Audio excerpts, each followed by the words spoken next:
Hello বন্ধুরা, কেমন আছো তোমরা সবাই? আশা করি সবাই ভালো আছো। তোমরা দেখছো হাই ফ্লায়াররা। আজকে আমরা যে ভিডিওটা দেখতে যাচ্ছি, ভিডিওটা গতকাল রাতে সারা রাত কি হয়েছে সেটা নিয়েই আমরা দেখেছি। আমি বিশেষ করে গতকালকে রাতেও দেখেছি যে 8টা, সাড়ে 8টা, 9টার দিকে এরকম সময়ে যত সম্ভব বঙ্গবন্ধু শেখ মুজিবুর রহমানের যে বাড়িটা, সেটা কিন্তু ছাত্র জনতার সমাবেশ ঘটেছিল এবং সেই বাড়ি ভাঙচুর করা হয়েছে।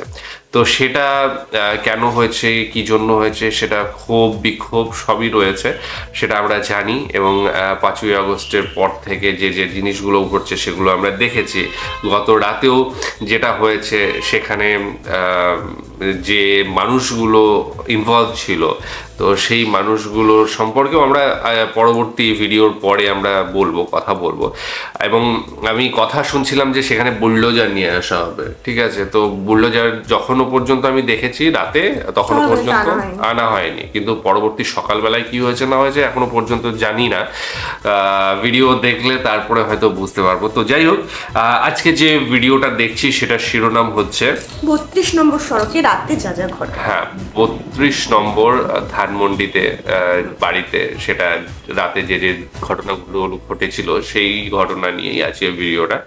ডেসক্রিপশন বক্সে লিংক দিয়ে রাখবো, সেখানে গিয়ে অরিজিনাল ভিডিওটা দেখো, সাথে সাথে চ্যানেলটাকে লাইক শেয়ার সাবস্ক্রাইব একদম। তো চলো ভিডিওটা দেখে নিই। 5 আগস্টের অভ্যুত্থানে ধসে পড়ে শেখ হাসিনার দীর্ঘ 15 বছরের মসনদ। আরেক 5-এ গুড়িয়ে দেওয়া হলো ধানমন্ডি 32 নম্বরে অবস্থিত শেখ মুজিবুর রহমানের বাড়ি।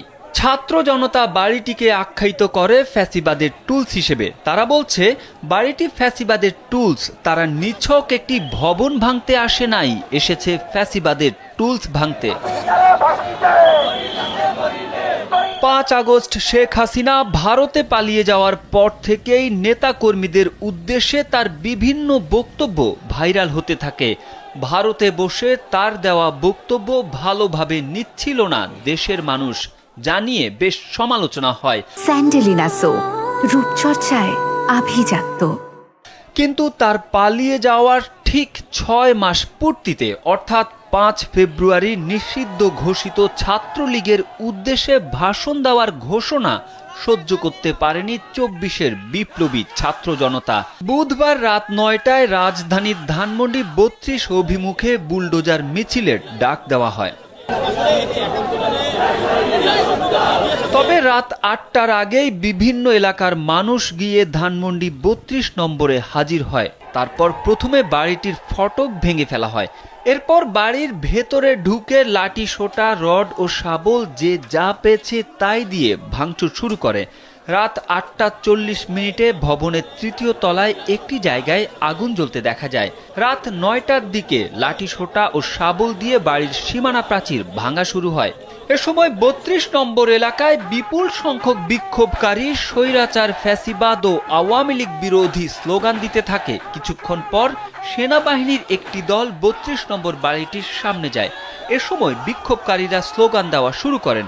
এক পর্যায়ে সেনাবাহিনীর দলটি সেখান থেকে মিরপুর রোডের দিকে চলে যায়।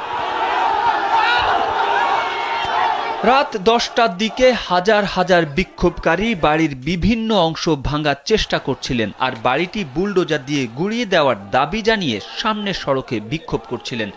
অন্যদিকে বাড়িটির কাছেই ধানমন্ডি লেকের পাশে খোলা জায়গায় প্রজেক্টর বসিয়ে জুলাই গণ অভ্যুত্থান নিয়ে প্রামাণ্য চিত্রের প্রদর্শনী করা হচ্ছিল।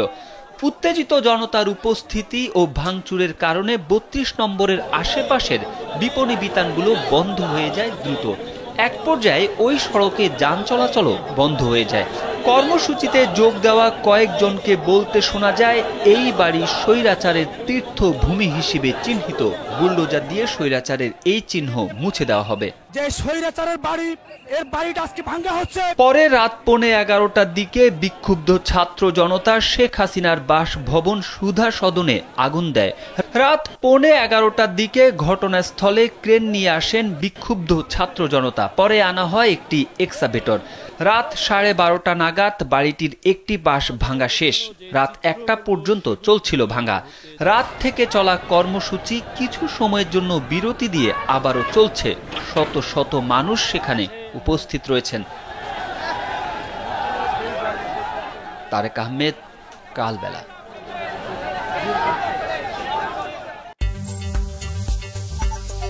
গতকাল যে ঘটনাটা দেখলাম 32 নম্বর ধানমন্ডি বাড়িটা, সেই বাড়িতে যে মানুষের প্রবল ক্ষোভ, ছাত্র জনতা সেখানে এসে স্লোগান দিচ্ছে যে স্বৈরাচার নির্পাত যাক, এবং স্বৈরাচারের যে বলা হচ্ছে যে এটা একটা টুলস। তো সেই জায়গা থেকে অবশ্যই 5ই আগস্টের পরে যে সমস্ত ঘটনা ঘটেছে, মানে গত 15 বছর যেভাবে শাসন পরিচালনা হয়েছে, যত শুনেছি যে ভোট দিতে দেওয়া হয়নি বা মানুষের ইচ্ছার বিরুদ্ধে গিয়ে বিভিন্ন কাজ করা হয়েছে, এমনও শোনা গিয়েছে যে ভোট মানে ডুপ্লিসিটি হয়েছে ভোটে।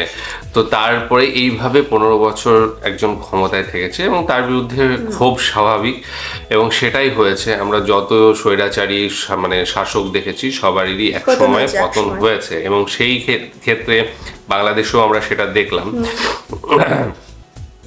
শেখ মুজিবুর কন্যা শেখ হাসিনার ক্ষেত্রে এটা ঘটেছে, এবং তিনি স্বৈরাচারের টুলস বলে ভাঙা হচ্ছে, গেট ভেঙে সবাই হুড়মুড়িয়ে ঢুকে একদম প্রচুর মানুষ ছিল, এই টুলসটাকে ধ্বংস করতেই প্রচুর মানুষ ছিল এবং বন করে গিয়েছে। হ্যাঁ, প্রায় আমি যতটুকু শুনেছি 8টার সময় মানে 9টার সময় হওয়ার কথা ছিল, কারণ গতকাল শেখ হাসিনার একটা লাইভ ভিডিও আসার কথা ছিল, সেটা এসেছে কিনা আমি জানি না, হয়তো বা এসেওছে, কিন্তু সেটা সামনে আসেনি, ডিলিট হয়ে গেছে কিনা সেটাও জানি না।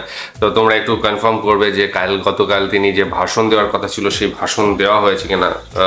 একদম কি বলবো, কোইন্সিডেন্টালি মানে গতকালকেও 5 তারিখ ছিল, ওটা 5ই আগস্ট ছিল, আর এটা হচ্ছে 5ই ফেব্রুয়ারি। তো 5 তারিখ একটা কোইন্সিডেন্ট হয়ে গিয়েছে, এবং যদ্দূর আমি আরো একটু শুনেছি সেটা হচ্ছে এই যে ডাক, মানে এই যে ভবন ভেঙে দেওয়ার ডাক, সেটা কিন্তু পিনাকি ভট্টাচার্য এবং ইলিয়াস হোসেন এনারাই সূত্রপাত করেন। আমি একটু কনফার্ম করো, কারণ কিছু কিছু ক্ষেত্রে আমি দেখছি যে অনেকেই বলছে যে পিনাকি ভট্টাচার্য এবং ইলিয়াস হোসেন এরা দুজনেই এটার মানে গেম প্ল্যানটা তাদেরই সাজানো। যদিও আমরা দেখছি যে প্রথম থেকেই পুরো 5ই আগস্টের ব্যাপারটা থেকেই কিন্তু মানে তার আগের থেকেই কিন্তু পিনাকি ভট্টাচার্য এবং ইলিয়াস হোসেন দুজনেই এর পিছনে একটা বিরাট ভূমিকা রয়েছে। এই যে গণ আন্দোলন, গণছাত্র আন্দোলন যেটা, তার পিছনে কিন্তু বিরাট ভূমিকা এই দুজন, যারা দেশের বাইরে বসে সেটা করছে। আমার একটা প্রশ্ন আছে এখানে, এরা যখন দেখছে যে সরকার পরিবর্তন হয়ে গিয়েছে এবং যিনি শাসক ছিলেন তিনি পালিয়েছেন বলা যায়, তো সেই জায়গায় এখনো তার যদি তাদের এত ভালোবাসা দেশটার প্রতি এবং এত তাদের মাথা লাগানো যে হ্যাঁ কি করলে কি হবে না কোনটা হবে, তো তারা এখনো পর্যন্ত ফেরেননি কেন? ঠিক আছে, এবং যে সরকার গঠন হয়েছে তারাই বা অ্যাপ্রোচ করছেন না কেন তাদেরকে যে তারা বাংলাদেশে ফিরে আসুক এবং যে জনমানুষের উন্নয়নে তারা কাজ করুক? তারা কেন বিদেশে থাকবে? কেন তারা দেশ ছেড়েছিলেন যে কারণে, সেই কারণ সরে যাওয়ার পরেও তারা কেন সেখানে থাকবেন? তারা অবশ্যই দেশ মাতৃকার বলে আসবেন এবং সেখানে আরো ভালো ভালো কাজ যেগুলো সেগুলো করতে পারেন। কিছু কি বলবো, কিছু অভিযোগ ছিল যে পিনাকি ভট্টাচার্যের বিরুদ্ধে, আমি যেটুকু জানি ওষুধের ব্যাপার নিয়ে। তো তোমরা অনেকেই সেটা কনফার্ম করবে, কারণ আমার শোনা কথা এবং সত্যিকারের ঘটনার মধ্যে অনেক তফাৎ থাকে। তো এই ব্যাপারটা নিয়ে তাকে দেশ ছাড়তে হয়েছিল। পরবর্তী সময়ে যে গেম প্ল্যান সেটা আমরা তৈরি হতে দেখলাম। এবং গতদিন যে বিরাট আন্দোলনটা হয়েছে, এবং এরপরেও শুধু ওখানেই নয়, আমি যেটুকু শুনলাম যে ওই ভবন নয়, তারপরে ওবায়দুল কাদের যিনি ছিলেন তার বাড়িও ভাঙা হয়েছে, এবং আরও অন্যান্য আওয়ামী লীগের যে সমস্ত নেতারা ছিলেন তাদের ঘর বাড়িও ভাঙা হচ্ছে। তো এই জায়গা থেকে দাঁড়িয়ে পুরো বিষয়টা যখন দেখা যায়, এটা বিরাট মাপের প্ল্যান করে কিন্তু এগুলো করা হচ্ছে এবং মানুষ এটাই মানে বিশেষ করে আমি বলবো ঢাকার চত্বরের এরিয়ার যে সমস্ত মানুষ, তারা কিন্তু ঢাকার মধ্যেকার যে সমস্ত রাজনৈতিক কর্মকাণ্ডের সাথে জড়িত যে সমস্ত মানুষ, তারা কিন্তু অতি উৎসাহে, বিশেষ করে বিরোধী যারা অতি উৎসাহে এটাই অংশগ্রহণ করেছেন। কারণ ঢাকার বাইরেও অনেকটা দেশ রয়েছে এবং সেখানে প্রত্যন্ত গ্রামাঞ্চলের মানুষও রয়েছে। তাদের বক্তব্য কিন্তু সবসময় আমরা মিডিয়ায় দেখতে পাই না, মিডিয়ায় আমরা তাদেরই দেখতে পাই যারা হচ্ছে ঢাকার মধ্যে থাকেন, ঢাকার আশেপাশে রাজনীতি করেন, তাদের বক্তব্যই আমরা মোটামুটি দেখতে পাই আমরা। আর যারা বিরোধী আছে তাদের এই মুহূর্তে ঢাকার যে প্লট, সেই প্লটের মধ্যে নিজেদের ক্যারেক্টারটাকে আর একটু ভাসিয়ে দেওয়া, সেটা কিন্তু এখন সম্ভব নয়। তো সুতরাং গ্রামের মানুষ কি ভাবছে, গ্রাম মানে ঢাকায় কতজন মানুষ হবে, তার থেকে বেশি, অনেক বেশি মানুষ রয়েছে গ্রামাঞ্চলে। তো সেই গ্রামাঞ্চলের মানুষের যে খেটে খাওয়া মানুষের যে কি বলবো ইচ্ছা বা যে মতামত, সেইটা কিন্তু আমরা আরো জানতে চাই। তোমরা যদি সেই ধরনের কোনো ভিডিও থেকে থাকে যে সাধারণ মানুষ কি চেয়েছে, বিশেষ করে খেটে খাওয়া যারা কৃষিজীবী রয়েছে, যারা মৎস্যজীবী রয়েছে, যারা সাইকেল রিক্সা প্যাডেলার রয়েছে, তো এই ধরনের মানুষজন, একদম নিম্ন শ্রেণীর যারা রয়েছে, তাদের কি মতামত, মধ্যবিত্ত শ্রেণীর কি মতামত, সেইগুলো আমরা যত পাবো তো আমার মনে হয় জিনিসটা ক্লিয়ার হবে। আর সামনে ভোটেরও একটা কথা চলছে 2025-এর শেষে, আমার মনে হয় যত সম্ভব 2025-এর শেষে ভোট হবে। তো সেখানে আওয়ামী লীগ কি প্রতিদ্বন্দ্বিতা করবে কিনা, তো এই সমস্ত অনেক বিষয় আছে, রাজনৈতিক বিষয় রয়েছে। তো সেগুলো আস্তে হয়তো আমাদের সামনে এসে যাবে এবং তোমরাও সেগুলো অলরেডি কিছুটা জানো না, সেগুলো তোমাদের সামনেও পরিষ্কার হবে।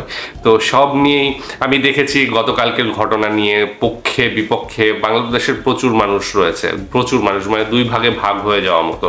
আমি বলবো না যে একদম সবাই পক্ষে ছিল, আবার কেউ এটাও বলবো না যে সবাই বিপক্ষে ছিল, এরকমও না, ঠিক আছে। দুই দিকে ভাগ হয়ে গেছে। কমেন্ট সেকশনে প্রচুর মানুষ রয়েছে, হ্যাঁ তোমরাও অবশ্যই কমেন্ট সেকশনে জানাবে তোমাদের পক্ষে বা বিপক্ষে রয়েছে, ঠিক আছে। এবং যাই হোক, এই ভিডিওটা দেখার পরে আমার মনে হয় আরো কিছু ঘটনা ঘটতে চলেছে।